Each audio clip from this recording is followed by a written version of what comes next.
नमस्कार जय जगन्नाथ दर्शक बंधु एसपी एस्ट्रोलॉजी ओडिशा चैनल प्रसारित मासिक राशिफल कार्यक्रम को आपण स्वागत।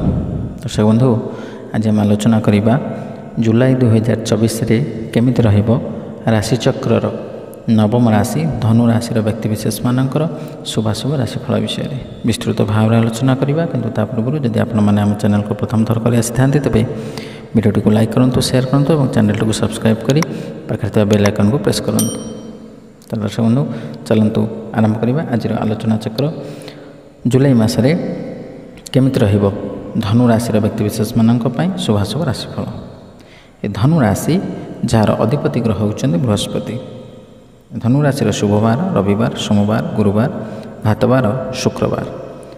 शुभ संख्या 7 8 9। शुभ रंग कमला कफी और बैगणी।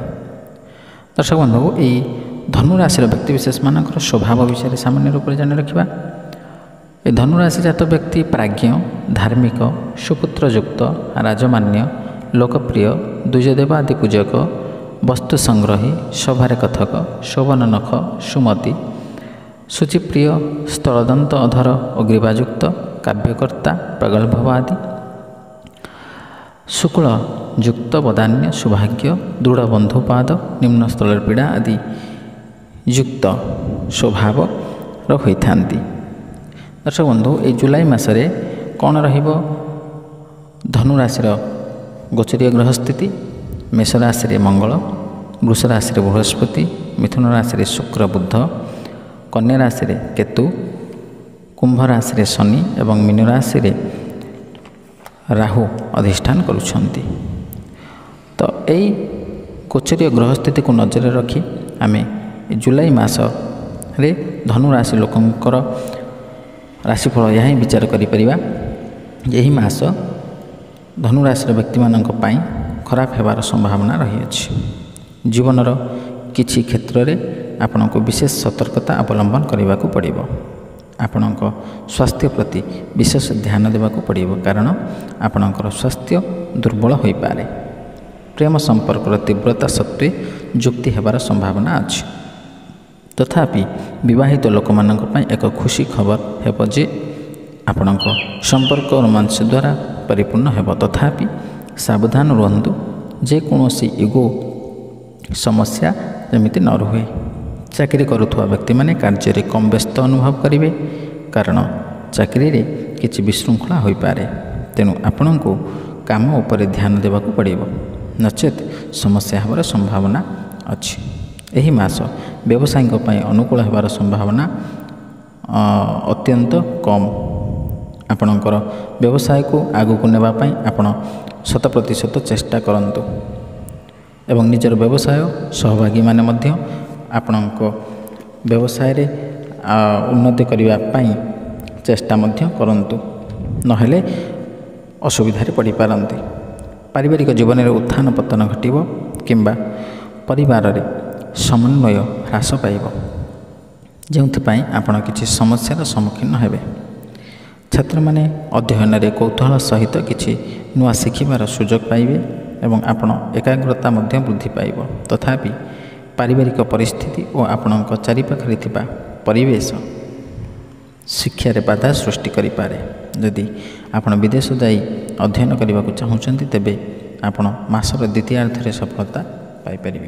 दर्शक बंधु जो मुख्य दुईटी ग्रह को नहीं आमे विचार करती राशिफल से दुईटी मुख्य ग्रह होउछन्ति बृहस्पति एवं शनि। प्रथम जदि आमे बृहस्पति कथा आलोचना करबा तेबे धनु राशि पई बा आपणक राशि पई बृहस्पति वर्तमान रहुचन्ति षष्ठस्थ। तो षष्ठस्थ बृहस्पति निश्चित भाव में आपणक अशुभ फल प्रदान करेंगे कारण बृहस्पति द्वितीय पंचम सप्तम नवम एवं एकादश स्थान में शुभ फल प्रदान करिथांती। ए बृहस्पति होचंदी धन धान्यर कारक विद्या बुद्धिर कारक जस कीर्तिर कारक आध्यात्मिकतावादीर कारक एवं ये समस्त क्षेत्र में आपण बृहस्पति ठारू यदि बृहस्पति शुभ ताले शुभ फल प्राप्त करेंगे, यदि बृहस्पति अशुभस्थ ताले अशुभ फल प्राप्त करेंगे।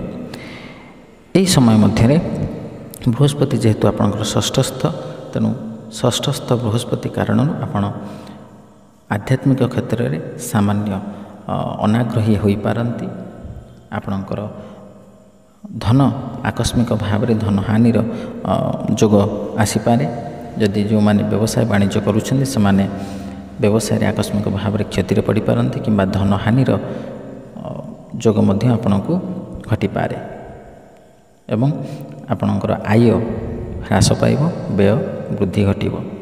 ଯେଉଁମାନେ ସେୟାର ମାର୍କେଟରେ ଅର୍ଥ ବିନିଯୋଗ କରିବା ପାଇଁ ଚାହୁଁଛନ୍ତି ବା କରୁଛନ୍ତି ସେମାନେ ସମୟକୁ ଅପେକ୍ଷା କରନ୍ତୁ, ଧୈର୍ଯ୍ୟର ସହିତ ଅପେକ୍ଷା କରନ୍ତୁ ଏବଂ ଆପଣଙ୍କର ଆକସ୍ମିକ ଭାବରେ କ୍ଷତି ମଧ୍ୟ ହୋଇପାରେ। ଆପଣଙ୍କର ସେୟାର ନିମ୍ନଗାମୀ ହୋଇପାରେ ଏବଂ ଆପଣଙ୍କର ଯଶ କୀର୍ତ୍ତିରେ ସାମାନ୍ୟ ହ୍ରାସ ପାଇପାରେ।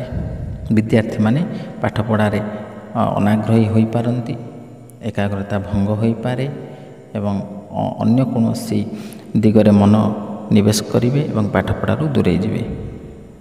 ପରିଶ୍ରମ ଅନୁସାରେ ଫଳ ପ୍ରାପ୍ତ କରିପାରିବେ ନାହିଁ। ଏବଂ ଯଦି ଶନିଙ୍କ କଥା ଆଲୋଚନା କରିବା ତେବେ ଶନି ଗୋଚରୀୟ ସ୍ଥିତିରେ 4ଟି ସ୍ଥାନରେ ଶୁଭ ଫଳ ପ୍ରଦାନ କରିଥାନ୍ତି, ତୃତୀୟ, ଷଷ୍ଠ, ଦଶମ ଏବଂ ଏକାଦଶ। ତେଣୁ ଶନି ଯେହେତୁ ଆପଣଙ୍କ ରାଶି ପାଇଁ ତୃତୀୟସ୍ଥ, ତେଣୁ ତୃତୀୟସ୍ଥ ଶନି ନିଶ୍ଚିତ ଭାବରେ ଆପଣଙ୍କୁ ଶୁଭ ଫଳ ପ୍ରଦାନ କରିବ। ତେଣୁ ଏହି ତୃତୀୟସ୍ଥ ଶନି ଆପଣଙ୍କୁ କର୍ମକ୍ଷେତ୍ରରେ ନିଶ୍ଚିତ ଭାବରେ ସହଯୋଗ କରିବ। କର୍ମକ୍ଷେତ୍ରରେ ଆପଣଙ୍କର କାର୍ଯ୍ୟଦକ୍ଷତାକୁ ଆପଣଙ୍କର ଉଚ୍ଚପଦସ୍ଥ କର୍ମଚାରୀ ପ୍ରଶଂସା କରିବେ ଏବଂ ସେହି କାର୍ଯ୍ୟଦକ୍ଷତାକୁ ନେଇ ଆପଣ ମଧ୍ୟ ପୁରସ୍କୃତ ମଧ୍ୟ ହୋଇପାରନ୍ତି। କର୍ମକ୍ଷେତ୍ରରେ ପଦୋନ୍ନତିର ଯୋଗ ରହିପାରେ ଏବଂ ଯେଉଁମାନେ ନୂତନ ଭାବରେ କର୍ମପ୍ରାପ୍ତି ନିମନ୍ତେ ଆବେଦନ କରୁଛନ୍ତି ସେମାନେ ଏହି ସମୟ ମଧ୍ୟରେ ସେମାନଙ୍କର ସମୟ ମଧ୍ୟ ଉତ୍ତମ ହୋଇଥିବାରୁ ଶନି ସେମାନଙ୍କୁ ନିଶ୍ଚିତ ଭାବରେ କର୍ମପ୍ରାପ୍ତି କରାଇବେ। ଦର୍ଶକ ବନ୍ଧୁ, ଆମେ ତ ବିସ୍ତୃତ ଭାବରେ ଆଲୋଚନା କଲେ। ଯେଉଁ ଶୁଭାଶୁଭ କଥା ଆମେ ଆଲୋଚନା କଲେ ସେ ଅଶୁଭ ଫଳକୁ ପରିତ୍ୟାଗ କରି ଶୁଭ ଫଳ ପ୍ରାପ୍ତ କରିବା ନିମନ୍ତେ ଆମେ କେତେ ଗୁଡ଼ିଏ ପ୍ରତିକାର ବିଷୟରେ ମଧ୍ୟ ଆଲୋଚନା କରିବା। ସେ ପ୍ରତିକାର ଗୁଡ଼ିକ ହେଉଛି ଆପଣ ମାତା ତାରାଙ୍କୁ ଦର୍ଶନ କରନ୍ତୁ କିମ୍ବା ସାମାନ୍ୟ ପୂଜା ଅର୍ଚ୍ଚନା କରନ୍ତୁ କିମ୍ବା ଆପଣ ହନୁମାନଙ୍କୁ ଦର୍ଶନ କରନ୍ତୁ। ହନୁମାନ ଚାଳିଶା ପ୍ରତିଦିନ ଆପଣ ପାଠ କରନ୍ତୁ ସ୍ନାନ କରିବା ପରେ ଏବଂ ଓମ୍ ଶଂ ଶନିଶ୍ଚରାୟ ନମଃ ଏ ମନ୍ତ୍ରକୁ ମଧ୍ୟ ଆପଣ ଜପ କରିପାରିବେ କିମ୍ବା ଆପଣ ପ୍ରତିଦିନ ନିଜର ମସ୍ତକ ଉପରେ କେଶର ଓ ହଳଦୀର ଏକ ତିଲକ ଧାରଣ କରନ୍ତୁ। ଏସବୁ ପ୍ରତିକାର କରିବା ଦ୍ୱାରା ଦେଖିବେ ଆପଣ ନିଶ୍ଚିତ ଭାବରେ ଅଶୁଭ ଫଳକୁ ପରିତ୍ୟାଗ କରି ଶୁଭ ଫଳ ପ୍ରାପ୍ତ କରିପାରିବେ।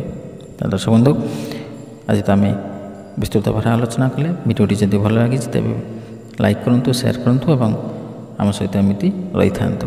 ତାହେଲେ ଆଜି ପାଇଁ ବିଦାୟ ଦିଅନ୍ତୁ। ରହିଲି, ନମସ୍କାର, ଜୟ ଜଗନ୍ନାଥ।